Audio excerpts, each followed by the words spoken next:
Hello, America and the world. If you would give me a moment of your time, I will gladly share everything that you will ever need to know about your existence and your capabilities that lay yet unrealized. I don't have my teeth in because I just wanted to tell you a little story about how the government treats its veterans, the men and women who sacrifice everything because they love you that deeply, and they will give their life, and there's no greater love than that. My teeth were destroyed because we got hit by chemicals during Desert Storm, and we sat in oil fires and so much other toxic stuff, to the point that I got acid reflux really bad and a whole laundry list of other things. The people that know me know what I suffer from. But I couldn't handle the corrupt government and the way they treat the veterans. And pain will make you do strange things. And I sat there one night at my friend Jennifer Plunk's house, and I pulled a good portion of my teeth.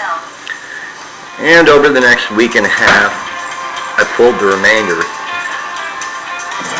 I was able to staunch the bleeding. I was like, no big deal, because I have all the medical knowledge to do it. I can heal myself to a certain degree.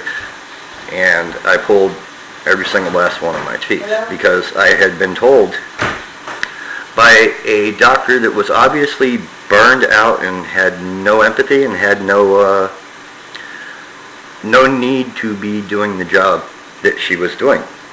She was not a good person in her heart. But I forgive her for it. And she no longer works for the VA, and that's as it should be.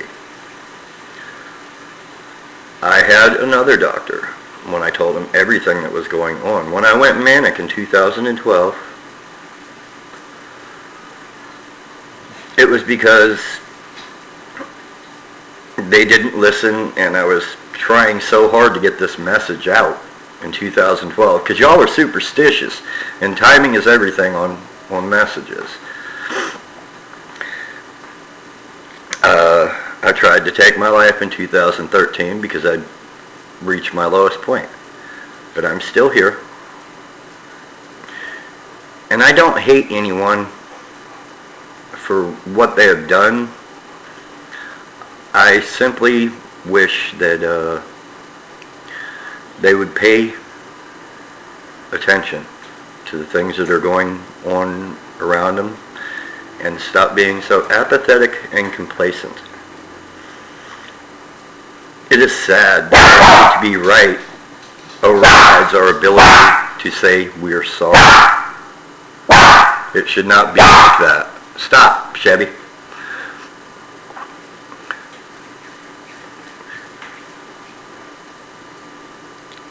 I want to tell you a story about the immortal known as Saint Nick. Saint Nick sat in the heavens, and he looked down upon the world, and he saw the suffering that the governments were causing. Because during the times, the governments were corrupt, and they still are. He saw that the children were suffering, and that was unacceptable. So he manifested himself in human form to deliver a message, and his spirit lives on through his story. It is very important that you give your children good, strong names, because what you name them will ultimately decide what their identity is and the path that they go down.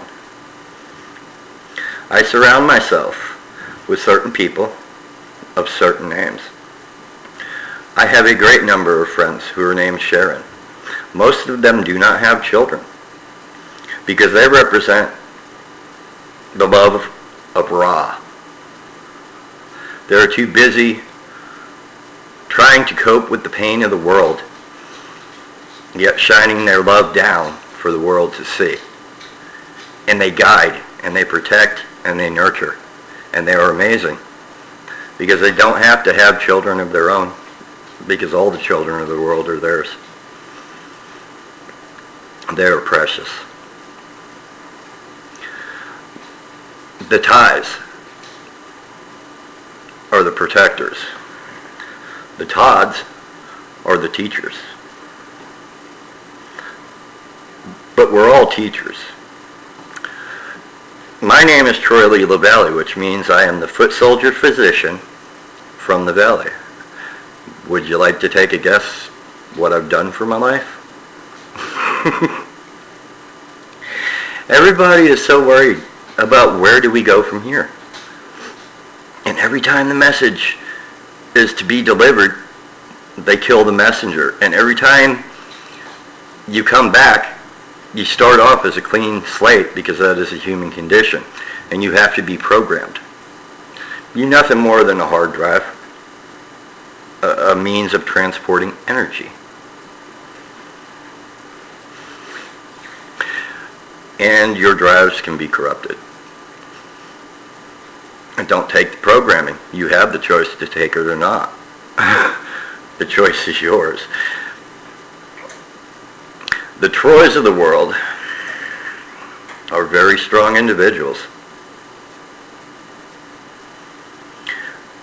They possess the capability to destroy or save. Troy Edwin Plunk, Jennifer Plunk's daddy, worked for Raytheon. And the man is amazing. He created the systems that kept us from getting hit with Scud missiles. And we all owe him a debt of gratitude. Many of us perished. Some of us did, but many more would have without that technology. We're all created equal. Shush! We're all created equal. We are nothing but pure energy.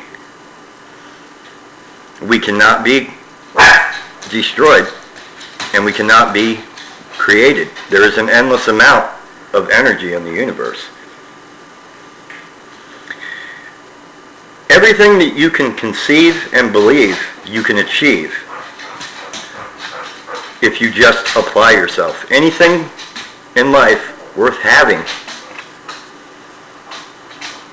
is worth working for. It will mean so much more than the time you put in. If you could pursue your life doing precisely what you love, then you've lived a good life. And when you realize that you are energy, and the only thing that binds you to your earthly existence is your inability to open your minds and your hearts, and to understand that everything is contained within the limits of your mind.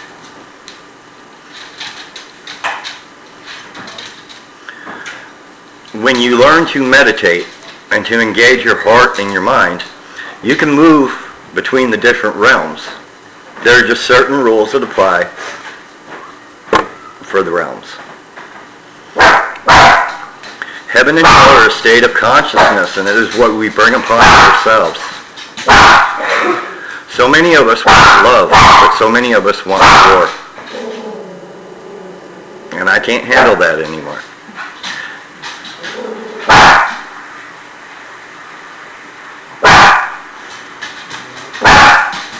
Thank you for your time. I would like to be on Ellen or The View or Oprah, because y'all are among the strongest women that I know. You will not stand for the misogyny, and you shouldn't have to. You are not inferior. You are equal, and the world needs to see that. We create our own suffering, and we can stop it, but we have to make the conscious choice to do so. When you open your mind, you can travel to anywhere in the universe that you want to go. You don't have to look for wormholes or any of that. You just have to envision it and go see it as you believe it would be if you were on it. You're limitless. You just need to realize it. I love you all. Merry Christmas.